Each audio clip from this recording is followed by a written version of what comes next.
आज मैं एक BBC की रिपोर्ट देख रहा था लाहौर की मुख्तलिफ शाहराहों के ऊपर, जो पंजाबी के अंदर छोटे छोटे जुमले लिखे हुए हैं। उसी में से एक जुमला था कि बैठे रहोगे तो कुछ नहीं लबना।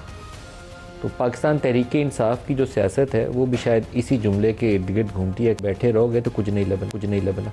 अब उन्होंने 8 फरवरी को एक एहतजाज करना है और 8 फरवरी के एहतजाज से पहले चीफ मिनिस्टर पंजाब वो लाहौर गए हैं और उसकी जो आउटकम है वो अजीब व गरीब है।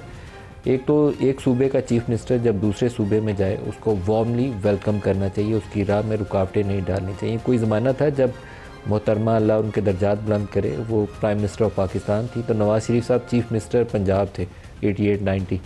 तो बीबी ने जाना है तो उन्होंने वेलकम नहीं करना, ये ऐसी सूरत हाल पैदा करनी है जिससे पंजाब वर्सेस द रेस्ट वाली सिचुएशन पैदा हो।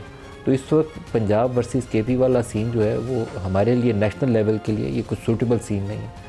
सियासत करें आप अपनी, लेकिन जब अगर मरियम जाती हैं पेशावर तो मरियम को उसी एहतराम के साथ उनको वेलकम करना चाहिए जो एक दूसरे सूबे की वज़ीर आला के लिए जो वो डिज़र्व करती हैं। इसी तरीके से सुहेल अफरीदी जब लाहौर गए हैं तो उनको वैसे ही वार्मली उनको वेलकम करना चाहिए और उनका पूरा प्रोटोकॉल देना चाहिए, कोई रुकावट नहीं डालनी चाहिए। सूबाइयत हमारी राह में रुकावट नहीं बननी चाहिए आगे प्रोग्रेस के लिए। एक सूबा दूसरे सूबे के ख़िलाफ़ अगर बरसरे बेकार नज़र आए वो भी सूरत हाल अच्छी नहीं है। तो पाकिस्तान तहरीक इंसाफ को सड़कों को भी गरमाना है लेकिन साथ बातचीत भी करनी है ताकि उनका आगे बढ़ने का रास्ता थोड़ा खुल जाए, आसान हो जाए। आसानी से आएगी नहीं, आसानी के लिए ज़रूरी है कि वो दूसरी पॉलिटिकल फोर्सेस को भी इंगेज करें।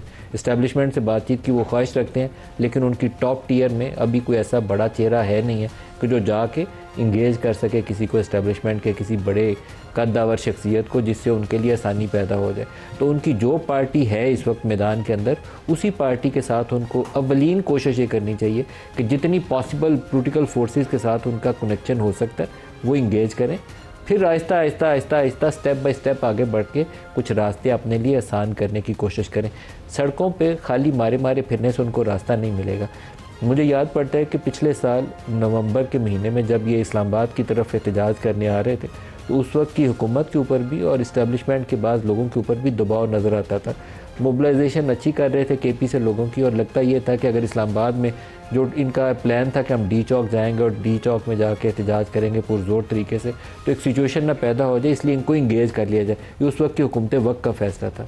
इंगेजमेंट की कोशिश की गई, मोहसिन नकवी साहब को आगे किया गया, बहुत से और चेहरे भी आगे आए, रास्ता देने की कोशिश भी की गई, लेकिन उस वक्त की प्री कंडीशन ये अटैच की गई और ये प्री कंडीशन भी इमरान की तरफ से आई कि आज अगर बातचीत का माहिदा के ऊपर कोई हमारी कॉन्सेंट आती है तो अगले दिन जुमे का शायद रोज़ बनता था उस वक्त जब ये बातचीत हो रही थी, तो जुमे वाले दिन इमरान को रिहा कर दिया जाएगा।